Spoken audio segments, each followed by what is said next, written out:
Welcome back to the Commercial Real Estate Show. I'm Michael Bull. Today we're talking about prevalent legal issues in the commercial real estate industry. My guests are Sonny Morris with Morris, Manning & Martin, and Daryl Moss, a partner with Weissman, Nowak, Curry, and Wilco. And guys, before the break, we were talking about some of the issues that borrowers, investors, developers have learned about loan documents. And one that we've seen kind of come up with borrowers that sometimes surprise them, that they could have one project that was doing great, have another project that maybe has some sort of a default issue, but because the loans were with the same lender, the lender was able to cause problems and maybe foreclose on several properties, even though there wasn't a default on the first property. Is that a form of kind of cross default, Daryl? Yeah, I mean, you would often see that. Sometimes it would be a cross-default provision in the loan agreement, but more typically as part of a personal guarantee. That would be, kind of one of the bad boy carve-outs that would trigger the personal guarantee. But particularly as the lending environment has improved and borrowers have more leverage today with lenders, when we see those types of provisions come out in a personal guarantee, and I'm representing a borrower, that's usually one of the first things I'll mark out, and had a fairly high success rate recently, when marking that out, and lenders kind of backing off on that. Yeah. But those personal guarantees and the bad boy carve-outs to the personal guarantees that trigger the personal guarantees are very much a hot topic. Yeah. Well, I'm glad that someone would back off on that, I guess, from a real estate broker's viewpoint, because maybe you're an investor in a deal and you invest in a great deal. You might not have checked out the other deals that general partner's involved in, and if he has a problem with that one, you figure you have a single asset entity that you're not going to have a problem with this one, but then you could. So I think that's something that lenders should back off on if they will. But Sonny, what else are you seeing out there with borrowers? Well, one more comment on that topic. The way that often sneaks into the loan documents is the language says that this property is pledged to secure this loan and any other indebtedness. And that then brings in all the debt that the borrower has with the lender. Wow, so those few words do it. Very few words in it, but it's common to start out with a draft like that. Wow, right. Well, Sonny, what else are you seeing with documents and lenders today, and what borrowers are maybe contesting?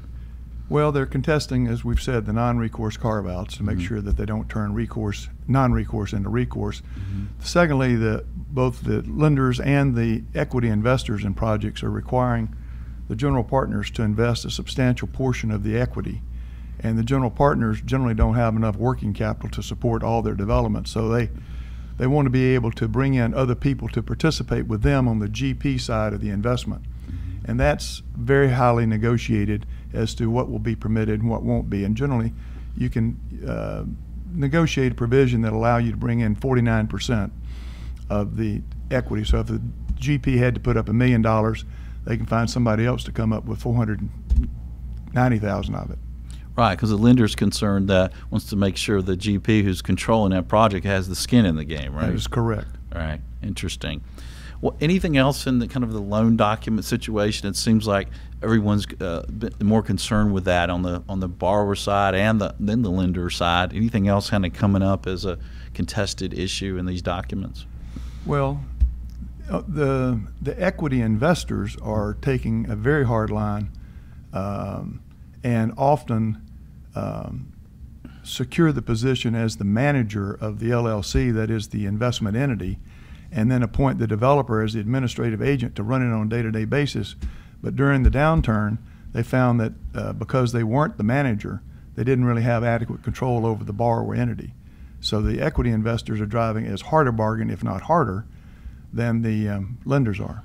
That's interesting, and in some ways that can really help the lender, right? Yes, yeah. It does. Yeah. Creates an alliance between the equity investor and the lender. And the developer's is concerned maybe that he's getting squeezed in the process, right?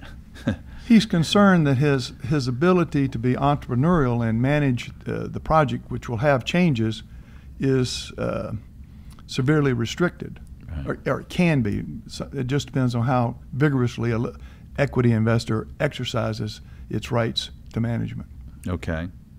And what about sales contracts? I know the investment sales market is really heated up. We're seeing it some more robust than we did even pre-recession. What are some things that you guys are seeing in sales contracts, Sonny, that are hotly negotiated these days?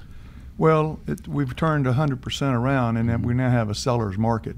As a result, they're competing for the same assets buyers are. So there's more all cash, quick close, and as is, where is provisions in sales contracts. So the burden is on the buyer to do really superb due diligence. Yeah, and we're even seeing that, in the consumer context, where you have developers, selling finished residential homes to buyers.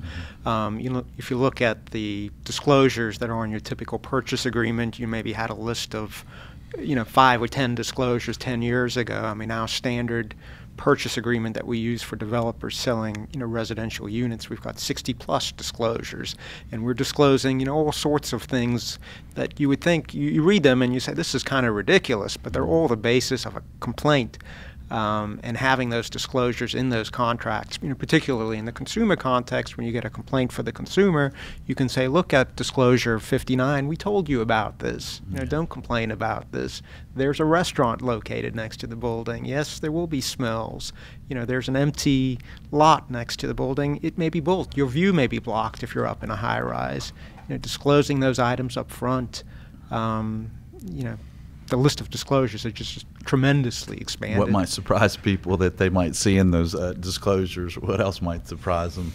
All sorts of things. The school that serves your home may change. And we've had complaints. I bought this home because I wanted to send my child to, Elm Street Elementary School. They move into the home, changes, and they're now going to a different school. I went out of my contract. That type of thing. The result of the downturn was an avalanche of litigation against developers from very imaginative plaintiffs' lawyers. And they fashioned complaints over every conceivable thing you could think of. And they have a perfect right to do so and to file the lawsuit, and all you can do is defend it. So I think what Dwight's talking about is developers having to defend off the plaintiff's bar that really made a mockery of the judicial system after the downturn. Yeah. Tell us about this case that you guys were talking about where the personal guarantees issues are coming up. Yeah, there was a case in Michigan, I actually just read about yesterday, that was recently decided, where the legislature there had actually passed a law that said if there's a provision in a personal guarantee, and this is on a commercial loan, that if the borrower becomes insolvent, that would trigger the personal guarantee. It would be an enforceable bad boy provision in a personal guarantee. The legislature passed a law saying that's against public policy. That's not an enforceable provision. Went up to the appellate courts in Michigan, and the Michigan appellate court upheld the provision, that was not an enforceable provision. What's the significance of that?